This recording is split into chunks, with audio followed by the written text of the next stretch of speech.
Josephine, thank you for joining us. Thank you. So you're going to get us some background into yourself before we even start the conversation on agroecology. How does somebody like you just end up in agroecology? Why agroecology, of all things? Thank you so much. Why did I end up in agroecology? Interesting questions. My parents were in farm employment, but also were farmers. So every Saturday, for some reason, we had to go to the farm. And as a result, I think I fell in love with farming. Being the last child of 7, it wasn't as tedious as the elder ones. So for me, it was my small hole and putting the seeds in the hole and playing around. But for some reason, it felt nice eating the maize when mommy tells you this is what you actually planted. So it wasn't something new to me. I didn't study agriculture in the beginning. My first degree is development studies. But when I came into the employment world, I interfaced. My very first work was with an organization called the Council for Economic Empowerment for Women of Africa, CEWA. And I was then the program associate for the DFID, now UK aid-funded projects. Yes. So at that time, we were working with Women in Finance and Women in Agriculture program. And my role was basically trying to see how do we integrate issues of women within the agriculture space. So that was my first interface. Unfortunately, that project ended 2 years down the road, and I had to look for greener pastures. An opportunity came up with the National Organic Agriculture Movement of Uganda, NOGAMU, and they were looking for the lead policy and advocacy strategic engagements. So it was at that point in time when now I got so engrossed into agriculture, because then they were looking at organic agriculture in detail as the leading NGO in Uganda. And what triggered my mind was one time when we were discussing and engaging narrow staff on the GMO, genetically modified organism, and that time we were looking at the policy frameworks. And when I was debating and articulating my issues, one of the researchers from NARO told me, you're not mandated to speak because you're not grounded in the subject. Just like you did is what I did. So I went back home asking myself, what does it mean to be grounded in a subject? And at that time, we were working with Uganda Matters University, and the Uganda Matters University was developing an agroecological curriculum, right from certificate level at that time to master's level. And I was invited to look at a particular module that was looking at policy in agroecology. And when I was with the lecturers, one of the professors, Professor Charles Sechewa, told me, Josephine, I think it's time for you to get to know more about agroecology. And he interested me into the program. And that is how I enrolled for my Master of Science in Agroecology. Totally without a science background, but I vowed into the waters. And luckily enough, I was among the first pioneers. Took us 2 years. We graduated, the very first cohort. And here we are. So while at Nogamu, an opportunity came up with PELUM. They needed a head of programs. And I was like, wow, I think I'm growing. So I gave it another slot. So that is how I got into PELUM and now got more engrossed into the agroecology perspective. So that's been my journey. So a lot of listeners who are not very familiar with PELUM, you've told us what it is in full, Participatory Ecological Land Use Management Network. What exactly is that? Wow, PELUM is part of a bigger network, which is the PELUM Association. Last year, we celebrated 30 years in existence. And the PELUM Association is a regional network that is found in Eastern, Central, and Southern Africa. In total, we are over 350 civil society organizations. But the PELUM Association works through country chapters. So currently, we are in 14 countries, and PELUM Uganda is one of the 14 country chapters. So as PELUM Uganda, we are still a network as well of civil society organizations, some individuals, and some development partners as well. And in total, we are 76 NGOs that are working to foster the growth and promotion of agroecology in Uganda. We have presence in 122 districts in Uganda, and over the 30 years, we record that we've impacted over 3 million smallholder farmers. Wow. Wow. Through agroecology. Yes. Okay, so I hear that word so many times in the media, at conferences, in government discussions. Break it down for me. Which one? Agroecology? Agroecology. Well, okay, I'll try not to go into the science of the agroecology and try to simplify it basically. So, one, for a lay person, I will say agroecology is a farming system that is in sync with nature and not against nature. Meaning we thrive and we're cognizant to know that we are stewards of this current generation. And everything that we do, we have a future perspective. What will I hand over to my next generation? So we ensure that we regenerate a lot of what God has given us. The other is agroecology is a three-legged stool. So one, it's a social movement. When I talk about social movement, you can't do agriculture without a whole holistic environment, which entails the society as well. So agroecology thrives on indigenous knowledge and thrives on the fact that as a society, there's a lot that brings us together as a community. Agroecology also sits on another stool that looks at the science. So within the system interactions, looking at the environment, looking at the human people, looking at the animals and nature as a whole, we are all living in this kind of symbiotic environment where we interact with one another. And each one of us has a role to play in order to make sure the other thrives the way they are supposed to do, or the innate behavior. And then the other is a practice. Within agroecology, we are guided by the 13 principles of agroecology, as defined by FAO. And within these principles, there's a lot for you to uphold the principles, and you can only do that through the practices. So there are quite a number of practices that we promote to ensure soil health, animal health, systems interactions, biodiversity. So when you go into the practice of agroecology, we are supposed to be guided by the 13 principles. So in simple ways, agroecology is the systems interaction with nature, but also looking at the social aspects and the science that ensures the co-creation and co-benefits within an environment. So farming that works with nature and not against nature. Yes. Okay, I think that helped. I'm hoping that we're all on the same page.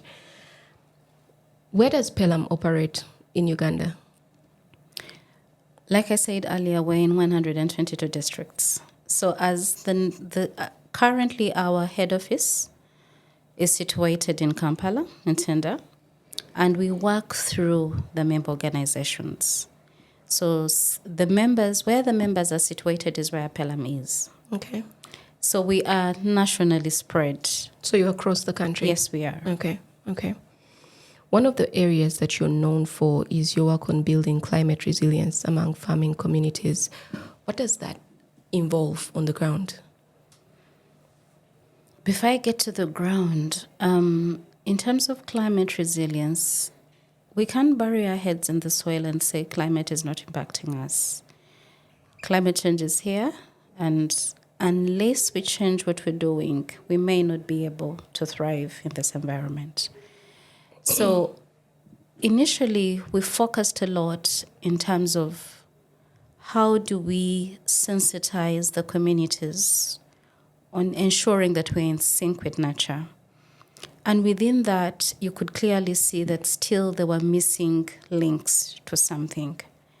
And as a result, the members came together and through the secretariat and started brainstorming on what can we feasibly do? How can we learn from our partners within the network that are thriving?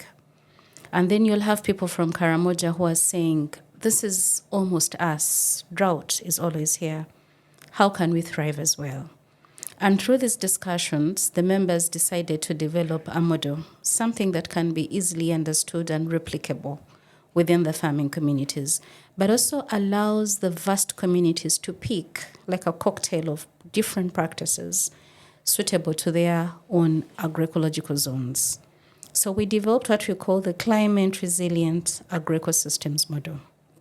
This is a model that clearly stipulates how one can begin from a seed to harvesting in a way that you are in sync with the shocks of climate change.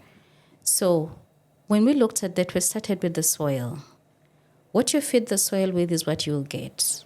Yep. So initially, if the soil is dry, don't hope to get a harvest. Now, what does that mean? That we need to improve on the soil health. And what can you do to improve the soil health? Intercropping, mulching, composting, for you to ensure that there is activity within the soil, that the soil has life in it. What we call dead soil is the soil that you get and you can't see anything in that soil. But when you see nematodes, when you see ants, then that soil is really alive. The color of and the texture of the soil also defines the quality of the health of the soil. So from that, you look at the seed as well. Increasingly, we are getting into a syndrome where the farmers have to buy seed every planting season. And with the researchers around, they are doing a lot of efforts in terms of investing and building what we call resilient seeds. Resilience to drought, resilience to water, and all that. And farmers had observed that when they planted their indigenous seeds, they were more resistant to droughts compared to the hybrids that were being offered through the container village and any other agro-in dealers. And that led us to go into a research to understand. It wasn't scientific, but through observation and participatory action research that is led by farmers. So we've gotten to see that the indigenous seeds or the traditional seeds are more resilient to the shocks of climate change. And that leads us to very many other processes in terms of how do we ensure when we have a drought, what are we going to do? Then that calls for mulching of your soil to ensure that water retention is contained. If we have areas that are prone to floods, how do we turn that into a positive? How are we going to construct underground tanks? How can we harvest this water so that when it's time for water stress seasons, there's enough water? So the whole climate resilience package comes in to ensure that farmers have workable solutions within their means, and this means they are also affordable within a farming community to adapt to climate change. What's the response from farmers? So for things like the soil, you know what we say in Uganda, our soils are good. You just throw anything anywhere and it's going to grow.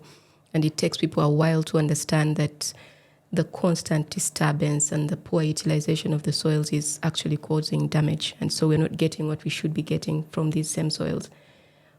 What are the farmers telling you, or what have they been telling you? Within our farming communities that we work with, the feedback is really positive. You're having farmers clearly tell you their yields have increased. Their quality of life has improved, because with agroecology, we believe in the principle of biodiversity, meaning that on a farm, on 1 acre, you are able to plant 3 or 4 varieties of different crops. So somebody has a vegetable, somebody has a food crop to eat, somebody has a fruit to eat, somebody has a tree to sit under in terms of shade. And with increased forest thicket, then you have less exposure to the direct heat.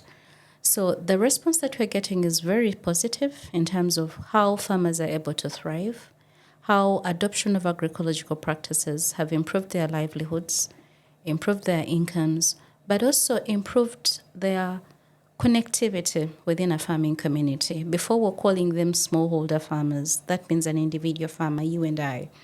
But right now, we're trying to build a community of practice because we believe in farmer field school approaches. We believe in having lead farmers that are our agents of change within this kind of community. Exactly, within these communities. But we've also gone a notch higher by establishing what we call ecological land use management centers. So an PELUM center is where you're going to have all the 13 practices demonstrated. So different farmers, those that belong to the PELUM Uganda network and those that do not, can also come and learn. Agroecology thrives in a landscape, meaning if this room, for instance, is a village, you should be able to practice even if you're not affiliated to PELUM, but you have access to the ELUM Center. And as long as you ask a question or two, then we know we're impacting, we are sharing with you this knowledge. So, yeah. When you spoke about seeds earlier, talk to me about your community seed banks. We have been able to establish 15 community seed banks within different areas in Uganda. And why we went into establishment of these community seed banks was addressing the issue of timely access to planting material. Then we had a number of government programs, NADS, Operation Wealth Creation, where we were being supplied with seeds, but there were questions of how timely was it. Some seed used to come after the planting season or when even it has ended. So that means the farmers would instead eat the seed as opposed to planting it. Then we also had feedback from the farmers in terms of the quality of the seed, the germination percentage, meaning if I had to grow maize as an example, if I planted it this season and then harvested it and saved some seed, and within my 1 acre I was able to get 10 bags, if I planted that very corn in the next planting season, I would be able to get 5 bags, meaning the germination percentage has gone down, affecting the yields of a farmer. So we also had those questions coming through. Then the question of also accessibility. Yeah. We have been grown in Uganda to share seed openly. Our grandparents, our parents used to share seed. You go and visit your relative and you see a nice banana stem and you're like, please uproot for me a sucker, and I also go and plant. And it was okay. And farmers now were saying we need the seed for us to be able to plant it at the right time. So these 3 things pushed us into establishment of community seed banks, but majorly looking at the indigenous seed. So how do the seed banks work? How the seed banks work is they're established within the ELUM centers, hosted by a farmer. Some may not be in the centers, but in areas where a farmer has land and can comfortably offer the land and allow the community to come and share this, partake of this community seed bank. So we have the seed bank committees, where we have the legal structure in terms of what I'll call legal in their terms, a chairperson, a secretary, and all that. And these seed banks, when you harvest, we give you seed, we work with Narrow. Narrow has all sorts of seeds, not only hybrid. They also have the indigenous seeds. I'll give you an example of what we're doing in Soroti. Soroti has this whitish G-nut variety that is innate to that society. And then we have this red one. Now, the red one is not as palatable for the people in Teso as their own whitish one. So for us to get the seed, we had to work with Narrow, the nursery that is there in Serere. And the researchers were able to connect us to the gene bank where we got the seeds. Now, we gave the seeds to the farmers through isolated plots for us to ensure that the quality of the seed is not affected through any form of pollution and crossbreeding. And we were doing this in close collaboration with the breeders because the farmers do not have that competence. So when we harvest the seed, a certain quantity is left within the seed bank, and another is given to the lead farmers to multiply. When you harvest, depending on the governance of the community seed bank, they determine a certain quantity that you're supposed to bring back to the seed bank, so that also other farmers can get. You're not coming to buy, but what is your security is how much you're bringing back for you to be able to get more. So we've done this in Soroti, we've done this in Iganga, Namayumba, in Ruchiga as well, in Masaka, St. Jude has a seed bank, in Mitiana there's a seed bank. So we're trying to see that all the areas around us have community seed banks. So I'm a farmer, I can just go, it doesn't matter where I'm from, it doesn't matter, are they registered, or any farmer can come to the seed bank? If you're not affiliated to the PELUM network, then you will have to buy. But if you are, like I said, we are 76 member organizations. I'll give you an example. Like in Rushiga, we have an individual farmer called Alex at Yamba. He has a community seed bank and he's working with CBOs. So if you're part of the CBOs within... No acronyms. Podcast. So CBOs. With community-based organizations. Yes. For instance, Alex works with a community-based organization that is called Let's Change My Village in Ruchiga. So all the members within Let's Change My Village can access the seed. For free. For free. If you are out of Let's Change My Village, for instance, and you're coming from a neighboring district like Rwanda, but you've heard about the community seed bank, then the community seed bank will sell to you seed. Okay. How does agroecology compare with high input agricultural practices, so the kind that heavily rely on synthetic fertilizers, pesticides, herbicides, and commercial seeds in terms of the results for a farmer? When you're talking about conventional, you are going to be practicing majorly monocropping. You'll be using a lot in terms of fertilizers, a lot of hybrids.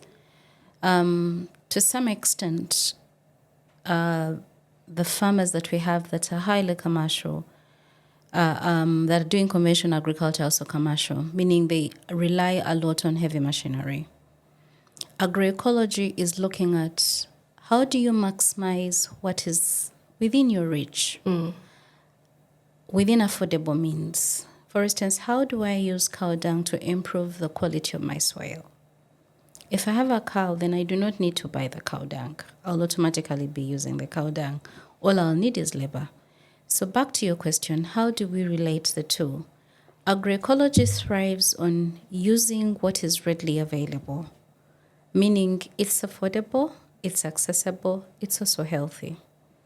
Continuous use of synthetic chemicals and fertilizers has led us to an increased level of exposure in terms of toxic chemicals, in terms of hazardous pesticides that have been banned within the European Union but are still being used in Uganda as safe. And this needs to stop. So with conventional agriculture, increasingly you're putting yourself in a lacuna where you have to constantly use herbicides. Whereas agroecology, the environment thrives by itself. All you have to do is ensure that you're doing it in a contained environment. For instance, we have what we call cover crops. Mukuna is one of them that you can use to improve on the quality of your soil, because this is a highly nitrogen-fixing plant. If not contained properly, for instance, if you've intercropped mukuna in a banana plantation, it's quite invasive. That means it can grow onto the banana stem and destroy the banana. So meaning now a farmer will be told just do ring weeding around the banana for you to ensure that the mukuna is also helping you on nitrogen fixing and hence improving the nutrition value of the soil. So that's what I call controlled environment, but not controlled in terms of controlling weeds and pests, because already this suppresses the growth of weeds within a farm. Agricultural extension officers usually promote good agricultural practices. How is agroecology different from the standard good agricultural practices that we are hearing about that are promoted by extension workers, whether government extension workers or agents elsewhere? Thank you. When you look at the extension workers that we have currently, these have come through the agriculture schools and colleges that we have. That's 100% or a highest percentage of them are teaching the extension workers on promotion of agriculture in a conventional way, which they are calling the good agricultural practices. That means use of hybrids, monocropping for you to be able to maximize profits, use of inputs, machinery, which a smallholder farmer may not be able to afford. So how is it different? It's different because when you're looking at an extension worker that has come through, for instance, Uganda Matters University, done a certificate in organic agriculture, done a bachelor's in agroecology, a master's in agroecology. And luckily enough, we have many of these as district agriculture officers, at least that I studied with, and they are still practicing. Some are working with NARU. You kind see of mindset change. Them trying to tell the farmers, when you continue using high levels of toxic chemicals on your plant, not only does it affect you, it affects the environment. It will also affect the water for those that are next to the streams because it has a spillage downstream. So continuously we are seeing a shift. We're not yet there, but we are sure that we'll get there. In terms of how agroecology, how extension workers can now be schooled in agroecology and trained in agroecology. I'll give you an example. We are developing the National Agroecology Strategy in collaboration with the Ministry of Agriculture, Animal Industries and Fisheries. And when we started the discussion, the first question they asked us is, how different is agroecology from the normal agriculture that we've been promoting? And this was during COVID. We had 4 sessions online explaining to our technocrats within the ministry the difference that is there between agroecology and the conventional agriculture. It was not until they appreciated agroecology that they gave us a waiver to continue developing the strategy that we needed. Help us to also appreciate the same way they did. Now that means I have to take you through the first understanding of agroecology, which I already did. Mm-hmm. The next is I need to take Josephine, my namesake, to a farm for you to be able to see the actual agroecology. The nearest we can go, this is Kololo. The nearest we can go is, that's not Baita Babidi, after Namlanda in Tebe Road. Mm-hmm. We have one of our member organizations, our member partner, that is Richard Mugesha, under the Gero Farm brand, who is doing on less than an acre. And he has integrated animals, he has vegetables, he has value addition as well. It's a form of agritourism as well because schools are going there. Recently, I was just following him and he had school children program where parents invested in their children and took them to learn and get their hands dirty. We believe in catching them young, so we have a lot of youth and young programs for them to be able to learn. As I said earlier, we want to get a generation that clearly understands agroecology and not make it so complicated the way it's done in school. So this is done there. So if we have to, that's what we did for the ministry. And then also engagement in our processes. Through that process, we started the National Agroecology Actors Symposium. This is done annually in October. And during this symposium, we bring together all different actors. They do not have to be member organizations. We have development organizations, we have extension workers, we have research, we have academia, farmers, private sector, the youth, all this come together and we deliberate on different issues around agroecology. So this is a space where we have to continuously share knowledge on agroecology to ensure that we debunk the myths that are around agroecology, but also share information around agroecology as well. Are there particular things that you see extension workers that are not practicing what you practice, but you see them promoting these things with farmers and you're saying that's a mistake, that's going to bring us trouble? Yes. The continuous use of pesticides and fertilizer is one big mistake. Fertilizer as well? Yes. One big mistake. It's very common for people to say Uganda we are one of the least users of synthetic fertilizers. That has changed a lot. With a population that is majority youth and are trying to look for the easiest and quickest ways to evade anything that could be labor intensive, the easiest thing to do to control a weed will be have a herbicide spray, come and plant the next season. So these are readily available, not only even within the extension workers, but also with the private sector. I'll give you an example of some of the outgrowers for some big brewery companies that we're having that are promoting, for instance, sorghum. where they will come and identify farmers, take you through a contract, and in the contract, they are giving you the seed, they are giving you fertilizer, they are giving you all the pesticides you're going to use at the different cropping season of this particular crop, and there will be an extension worker coming to teach you how to use these. What they forget is they are not giving you the manuals on how to apply this before the extension worker comes. They are not giving you the protective gear. You may not even be able to read and understand the leaflets that come, for instance, with these herbicides and fertilizers. So a farmer will apply based on what he has heard from his colleagues, or based on his own interpretation, or even how the pesticide looks like. At one point, I was engaging farmers in Namayumba, and they were telling me, no. This one looks like a certain particular chemical we've used before. All you have to do is 1 cup in 10 jerry cans. And when I read the details on the can, it was totally different. So increasingly, you are making an environment that is going to withstand, just like how we overuse antibiotics, and then you get to a stage where you become intolerant to the antibiotics. That's what happens to the soil as well. Just so I'm clear, all fertilizer or organic fertilizer? Synthetic fertilizer. Synthetic fertilizer is what you're saying. Yes. We also have fertilizers as agroecologists, and we call these biorationals or biofertilizers, meaning these are fertilizers where you have used green available material. I can use, for instance, now what is the English name for some of these?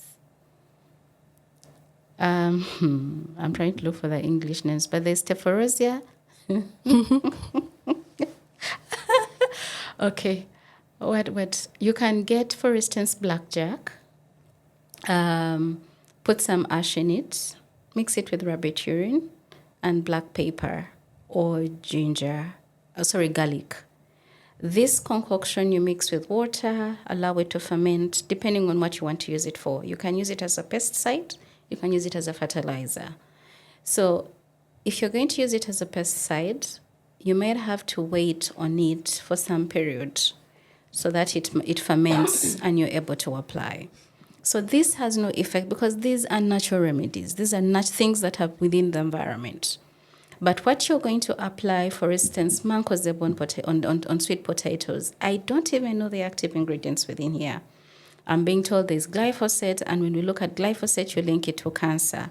So I would rather have my local concoction, which are the biofertilizers or the biorationals, than apply them to the tomatoes to control aphids, for instance, or any creepy chlorine, than using mancozeb on my tomatoes. Most of the people I have in these conversations talk about mancozeb. I'm going to look for that product just to look at it and say, oh, this is what they mean. You don't even have to look for the product. Just go to Nakasero and look at the tomatoes. They're Any white. whitish thing on the tomato is mancozeb. So unless when you want to look at the tin of the mancozeb, but that alone is mancozeb. Let's turn to economic justice. Mm-hmm. Is there an economic justice dimension to promoting agroecology? Yes, it is. No farmer would want to invest their time and resources into something that they are not going to be economically viable.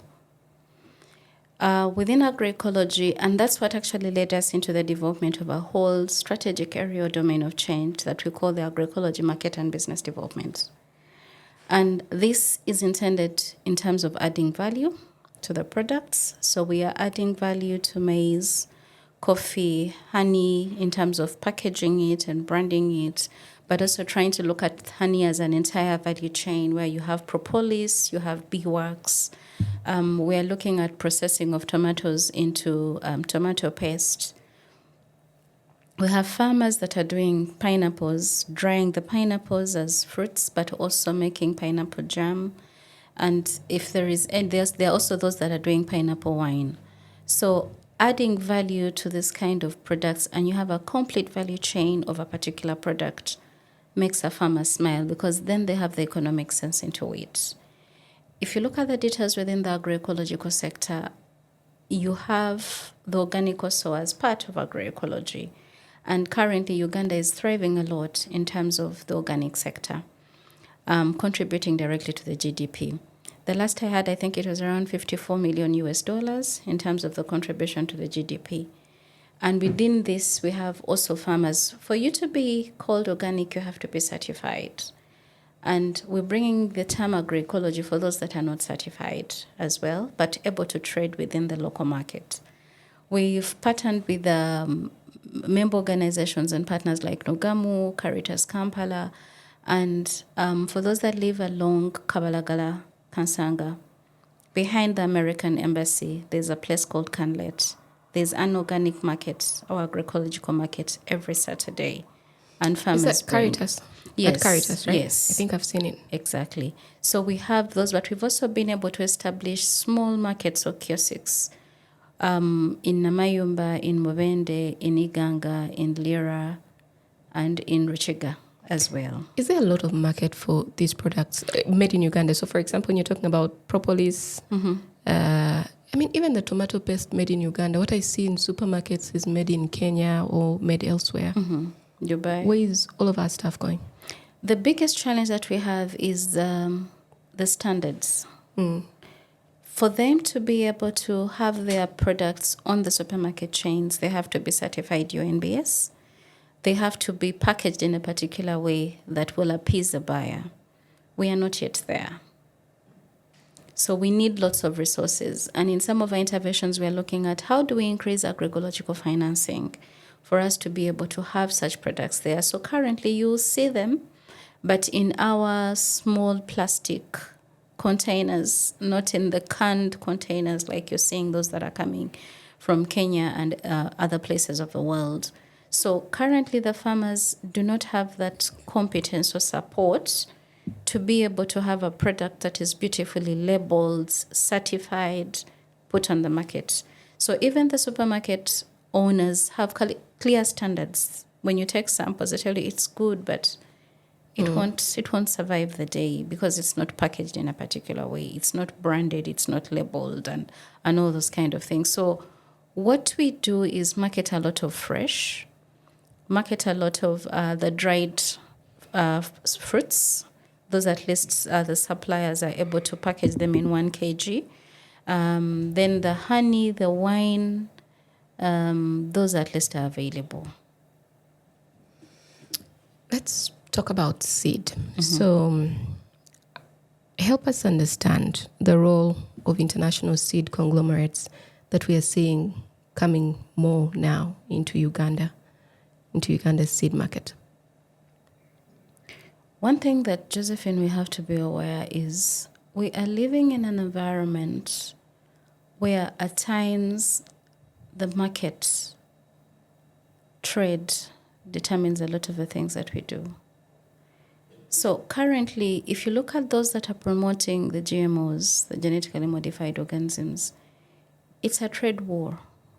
And at the end of the day, it's the smallholder farmer going to suffer because it has patents in there. It has a terminator gene, meaning you can't grow it and plant it for the next season.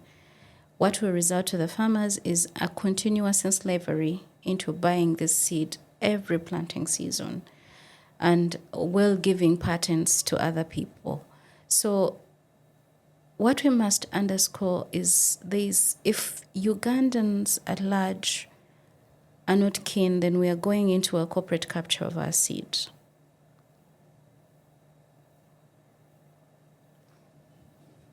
You would rather our indigenous seed and the seed that is being produced at Naro than any of the seed that is being brought into the country? If the seed brought into the country is terminator gene, if the seed that is brought into the country is going to lead my mother, my grandmother, my cousins into slavery of continuously buying seed because they have to pay a contribution to a patent that is going elsewhere, if the seed is not having the same taste as the indigenous seed, if the seed is not going to help me withstand the shocks of climate change, then it's a big no for me. I would rather go with my traditional seed that I know I can store and keep, that I know the taste has not changed, that when I eat, I still taste the indigenous tomato that was. Doesn't that taste and the quality, the quantity as well of that seed change over time? No, with the indigenous seed, no. If handled the right way, nothing will happen to it. What research do we have that backs agroecology? Where is the evidence? Like I said earlier, you didn't ask me about the challenges that we're facing, but one of the challenges that we're facing is agroecology is being driven by the private sector, who is civil society, and not so much a focus area by government. So that limits us in terms of what we would want to do when it comes to research. There is research that has been done, maybe not so much in Uganda, but more in the development world. Our colleagues in Switzerland have done a lot of research. In Germany, there's a lot of research in terms of potential of agroecology, how you can move it to scale, the herbicides that have been done. For PELUM Uganda, the research that we have done is more or less participatory action research. For instance, we had questions on how safe is rabbit urine when you're applying it on vegetables, and we're looking for the presence of E. coli and Salmonella. These are small parasites that can lead you into having certain diseases. So that one was done by PELUM Uganda. We have done research on participatory plant breeding, where we are looking at certain crops that are indigenous in terms of assessing their percentage, germination percentage, but also yield. The research I would desire us to do is more or less in terms of what is the economic viability of a certain crop if grown within an acre. What are the constraints within, what are the active ingredients within the biorationals and fertilizers that we are doing? Now, that kind of research we do not have the mandate to do. Because for you to qualify a certain finding as authentic and researched, it has to go through some rigorous processes as defined by NARO. We don't have that funding to do that. I know too many people that believe in rabbit urine, so that one caught my attention. What did your research find? Our research found that if you harvest rabbit urine, and because you can use it as a pesticide, but also as a fertilizer. If you're going to use it as a pesticide, that is direct application on the leafy vegetables, allow it to ferment for at least 20 days, and then you can be able to use it. If you're going to use it as a fertilizer, all you have to do is use it immediately, but there are also clear guidelines in terms of the dilution, because if you use it as crude as it is, it will scorch your plants. So, where is this research? On our website. On your website, on the PELUM website. Yes. All right, we'll put the PELUM website in the podcast notes so that people can access it if they want to read more about it. Yes. So let's connect all of this to climate change. From your perspective, what are the principal climate change challenges that Uganda's smallholder farmers are currently facing? Principal challenges. 1, the prolonged drought. 2, we have erratic rainfalls. As I was just coming into the building, my shoes got wet. And I was like, okay, this is water for my farmers. How can it be collected? So you have areas that have these erratic rainfalls, and because they are either terrain or the quality of the soil takes in water in less quantities. For instance, if you look at sandy soils, they won't be able to retain. So places like Teso will always have this kind of erratic rainfalls and floods. The other is the increased incidence of pests and diseases. We had the desert locusts. We don't know where they came from. We had the army fullworm out of the blue. So we have those kind of pesticides and pests and diseases that we are not yet able to ascertain where they're coming from, but relating it a lot. Science is relating them a lot to climate change. The other is also the seed, inability for farmers to get planting material, because when a drought comes, and you're going to have nothing to plant the next season. So if you ask me about the principles, I'll say those are the 4 major challenges that the farmers are facing as a result of climate change. And how does agroecology, I mean, you've spoken to this as well, but But now just to tie it into the challenges that you've just explained.